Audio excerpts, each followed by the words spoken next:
Capítulo 20. A terra de Beulá. Alegrias de Beulá. Agora, os viajantes celestes estavam na terra de Beulá, onde o sol brilha o tempo todo. Ali, tiraram tempo para descansar e serviram-se do que desejaram.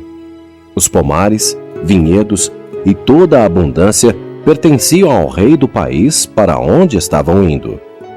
Então, sentiram-se à vontade para usar tudo o que viam e de que precisavam.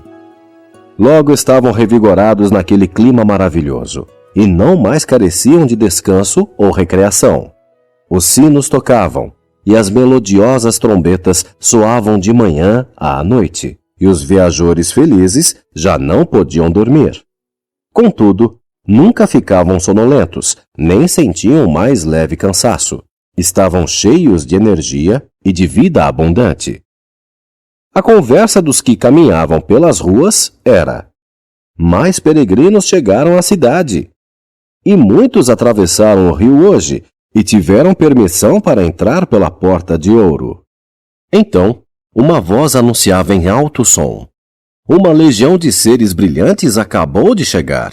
Por isso, sabemos haver muitos peregrinos no caminho, que logo entrarão aqui, pois os anjos vieram para esperá-los e confortá-los depois de seus sofrimentos. Então, os nossos peregrinos levantaram e caminharam pelas ruas, desfrutando da música suavizante. E ó, como seus olhos deleitavam-se com as visões celestiais, e os seus ouvidos enchiam-se de melodias celestes. Aí, tudo era prazer. Não havia nada ofensivo ao corpo, à mente ou ao espírito.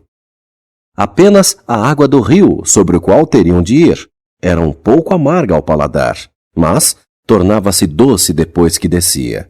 Havia muitos comentários de como o rio parecia fundo para alguns, depois que o atravessavam, e para outros parecia raso.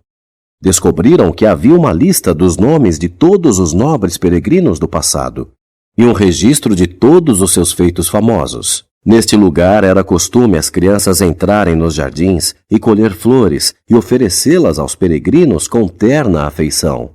E os jardins produzem todo tipo de especiarias e perfumes para encher seus quartos com a fragrância e embalsamar seus corpos quando atravessarem o rio. A chamada de cristã à cidade celestial. Agora, enquanto eles esperavam ali pela boa hora, houve um rumor na cidade a respeito de uma importante mensagem que chegara da cidade celestial para uma certa cristã, esposa de Cristão, o peregrino. Uma inquirição foi feita e acharam a casa onde ela vivia. A mensagem foi entregue numa carta. Saudações, boa senhora. Trago-lhe notícias do rei. O amo chama pela senhora e espera que compareça à sua presença, vestida de imortalidade, dentro de 10 dias.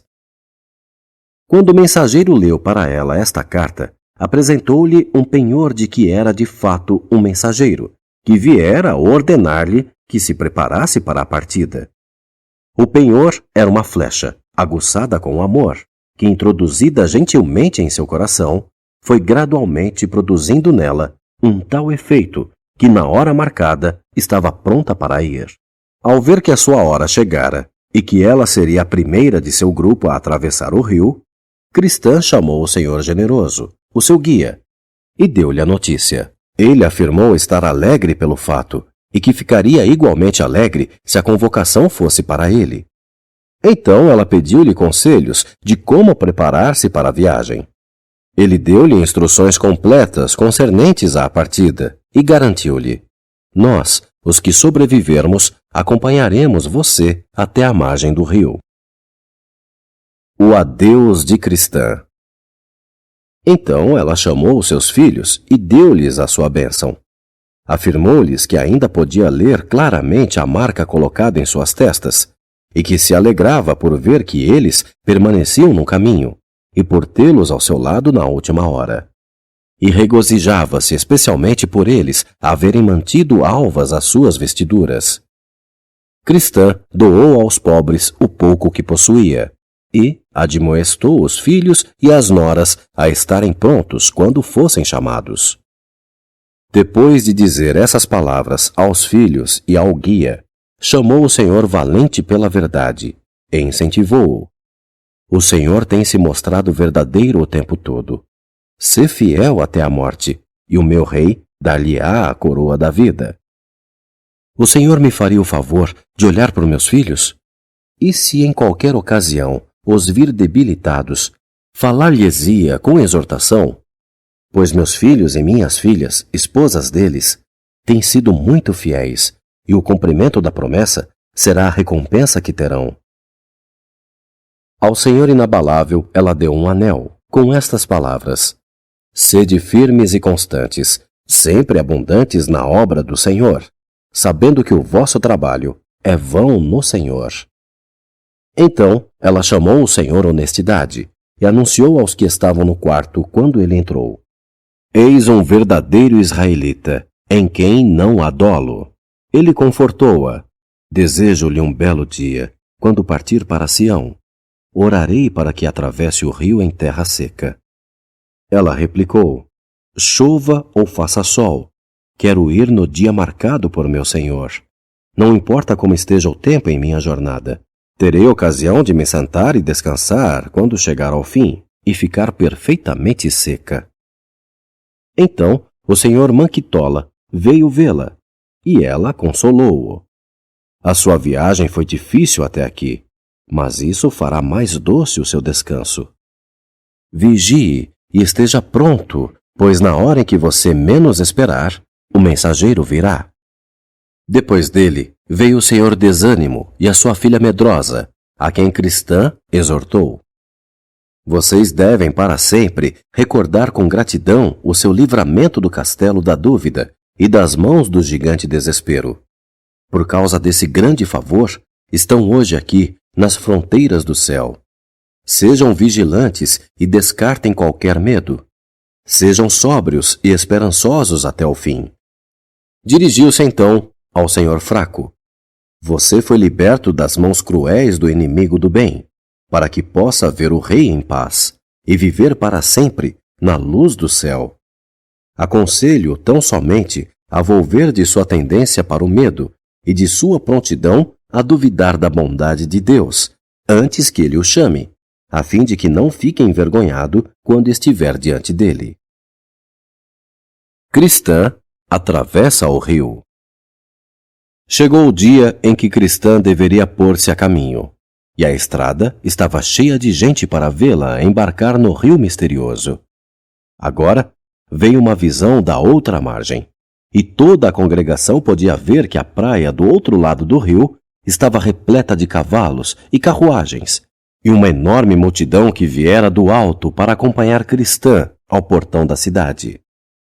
Então ela avançou e entrou no rio, acenando adeus a todos os que a tinham seguido até ali.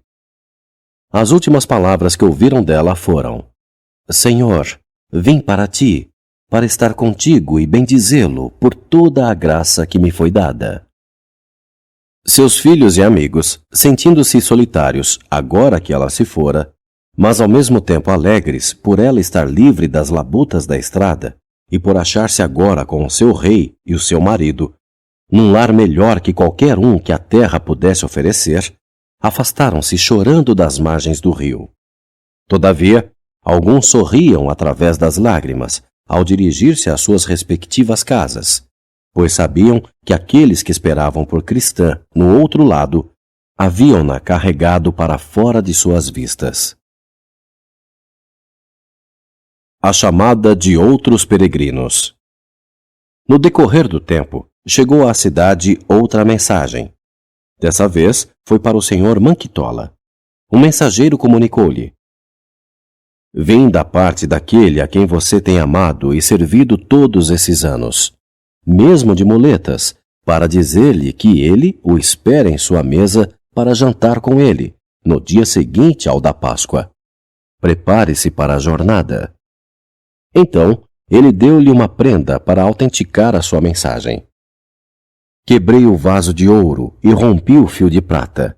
Depois que o mensageiro se foi, Manquitola chamou o valente pela verdade para fazer o seu testamento. Uma vez que nada possuía para deixar a alguém, A não ser suas muletas e seus votos fervorosos, o testamento dizia simplesmente: deixo estas muletas ao meu filho, que deverá seguir os meus passos, com uma centena de votos calorosos, para que ele prove ser um peregrino melhor que eu. Ele agradeceu ao Senhor generoso, que tanto encorajamento e auxílio prestou-lhe no caminho, por sua orientação e todos os seus favores. Depois começou a preparar-se para a partida.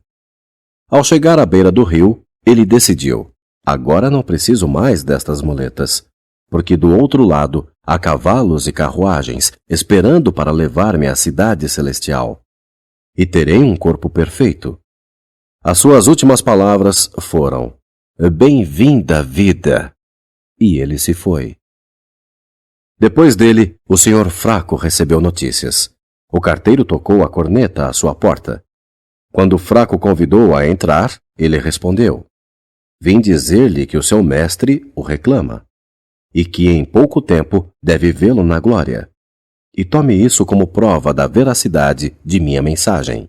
Os que olham pelas janelas se escurecerão. Então o senhor Fraco chamou os amigos e contou-lhes: já que nada possuo para deixar, não há por que fazer um testamento. Quanto ao meu corpo fraco e à minha mente, com certeza os deixarei atrás, pois não terão serventia no lugar para onde estou indo. Mas não são dignos de serem oferecidos ao mais pobre peregrino. Então pedirei ao Senhor valente que enterre a minha frágil estrutura física à beira do rio, num ponto obscuro, onde ninguém queira ir. Mas lembrem-se, eu não estarei lá, porque sei que quando esta minha casa terrestre deste tabernáculo se desfizer, tenho de Deus um edifício, uma casa não feita por mãos, eterna nos céus. Quando a sua hora chegou, entrou no rio sozinho, sem tremer. As suas últimas palavras foram: aguentem, boa fé e paciência. E ele foi-se para o outro lado. Após muitos dias, o senhor Desânimo foi chamado. Um carteiro trouxe-lhe a seguinte mensagem: homem que treme, isso é para convocá-lo a comparecer perante o seu rei no próximo domingo. Então, você gritará de alegria pela libertação de todas as suas preocupações e cuidados. E como prova de que a minha mensagem é verdadeira, tome estas palavras: o gafanhoto será um peso e o apetite perecerá. Quando Medrosa, a filha de Desânimo, veio e ouviu a mensagem, soube que a sua hora também havia chegado, pois não poderia sobreviver à morte de seu pai. Então disse que iria com ele. O senhor Desânimo confessou aos amigos: vocês sabem quão enfadonhos temos sido a minha filha e eu. A minha vontade e a dela é que o nosso desalento e os nossos temores escravizantes não sejam passados a ninguém, desde o dia de nossa partida e por toda a eternidade, pois sei que depois de minha morte, eles oferecer-se-ão aos outros. Para dizer-lhes a verdade, são fantasmas com que nos entretemos no início, quando nos tornamos peregrinos, e nunca mais pudemos livrar-nos deles. Tenho certeza de que irão andar à roda, procurando alojamento noutros peregrinos. Mas a todos os que ouvem, ou que lerão esta mensagem, advertimos: feche-lhes a porta e nunca os deixe entrar. Quando chegou o momento de partirem, foram juntos à margem do rio. As últimas palavras do senhor Desânimo foram: adeus, adeus, noite sombria. Bem-vindo, precioso dia. A filha atravessou o rio cantando, mas ninguém pôde entender o que ela dizia. Algum tempo depois que o senhor Desânimo e a filha partiram, chegou à cidade um mensageiro, procurando pelo senhor Honestidade. Ele encontrou a casa onde vivia o peregrino e entregou-lhe esta nota. Foi-lhe ordenado, após 7 dias, apresentar-se diante do Senhor em sua casa. E como penhor da veracidade desta mensagem, eis as palavras: e todas as vozes do canto baixarão. Então, o senhor Honestidade mandou chamar seus amigos e comunicou-lhes: vou morrer, mas não farei testamento. a minha honestidade deverá ir comigo. Digam isso àqueles que vierem após mim. Quando seu dia chegou, o rio transbordava em suas ribanceiras. O senhor Honestidade, porém, havia pedido, enquanto vivia, que um tal de boa consciência o encontrasse no rio e o ajudasse a transpor as águas profundas. E assim aconteceu. As últimas palavras do senhor Honestidade foram: "Reina a graça", e ele deixou o mundo. Depois disso, ouviu-se rumores de que o senhor Valente pela Verdade recebera uma mensagem do mesmo mensageiro que viera ao senhor Honestidade. E este foi o seu penhor. O cântaro despedaçar-se-á junto à fonte. Quando compreendeu tudo, reuniu os amigos e avisou: "Vou à casa do meu pai, no outro lado do rio. Vocês não mais me verão a face. Estive na estrada por um longo tempo e atravessei muitas dificuldades. Mas agora não estou triste por qualquer problema que tive, nem por minha atitude e minha resistência ao mal. A minha espada deixo-a para aquele que me seguirá aos passos, e a minha coragem e habilidade àquele que as merecer. As minhas marcas e cicatrizes levo-as comigo como testemunho do meu sofrimento e do meu serviço para o Senhor. E como disse alguém que foi antes de mim, já estou sendo oferecido por aspersão de sacrifício, e o tempo da minha partida está próximo. Combati o bom combate, acabei a carreira, guardei a fé. Desde agora, a coroa da justiça me está guardada, a qual o Senhor, justo juiz, me dará naquele dia, e não somente a mim, mas também a todos os que amarem a sua vinda." Chegado o seu dia, muitos acompanharam-no à margem do rio. Ao entrar na água, ele exclamou: "Ó morte, onde está o teu aguilhão?" E ao penetrar nas águas mais profundas, bradou: "Onde está, ó sepultura, a tua vitória?" Quando ele aproximava-se da outra margem, ainda ouviram-no gritar: "Graças a Deus, que nos dá a vitória por meio de nosso Senhor Jesus Cristo!" Então ele passou, e todas as trombetas soaram por ele no outro lado. Finalmente chegou uma mensagem para o Senhor Inabalável, o homem encontrado de joelhos na Terra Encantada, dizendo-lhe que deveria estar preparado para uma mudança de vida, que o seu mestre não estava mais disposto a deixá-lo viver tão longe dele. A mensagem lançou o Senhor Inabalável em profunda meditação. "Você não deve duvidar da autenticidade da mensagem", declarou o carteiro. "Por isso, eis aqui o penhor." A roda despedaçou-se junto à cisterna. Então, o Senhor Inabalável mandou chamar Generoso e confidenciou-lhe: "Seu Generoso, não tive a felicidade de ter a sua companhia nos dias de minha peregrinação. Mas o Senhor tem sido de grande ajuda desde que o conheci. E quero que saiba o quanto aprecio um guia verdadeiro e confiável. Quando saí de casa, deixei atrás uma esposa e 5 filhos pequenos. Rogo-lhe que em seu retorno, pois presumo que retornará à casa de seu amo a fim de conduzir mais peregrinos, envie à minha família os meus melhores votos e conte-lhes o que me sucedeu no caminho, de minha chegada segura aqui e da abençoada vida que estou indo desfrutar. Conte-lhes também sobre Cristão e Cristã, sua esposa, de como ela e os filhos seguiram os passos do marido, que final feliz ela teve e para onde ela foi. Nada tenho para dar à minha família, exceto o meu amor, minhas orações e minhas lágrimas. Diga-lhes que a minha esperança é que algum dia eles também experimentem esta salvação." Quando o Senhor Inabalável terminou de pôr em ordem as coisas e chegou o momento de sua partida, ele também desceu ao rio. Havia grande calma no rio nessa ocasião. Então, o Senhor Inabalável entrou na água, parou um instante e disse aos seus companheiros reunidos na praia: "Este rio tem sido um terror para muitos. Sim, e pensar nele também já me assustou. Mas agora atravesso-o facilmente. Os meus pés estão fixos onde estiverem os sacerdotes, que levavam a arca do concerto, quando Israel transpôs o Jordão.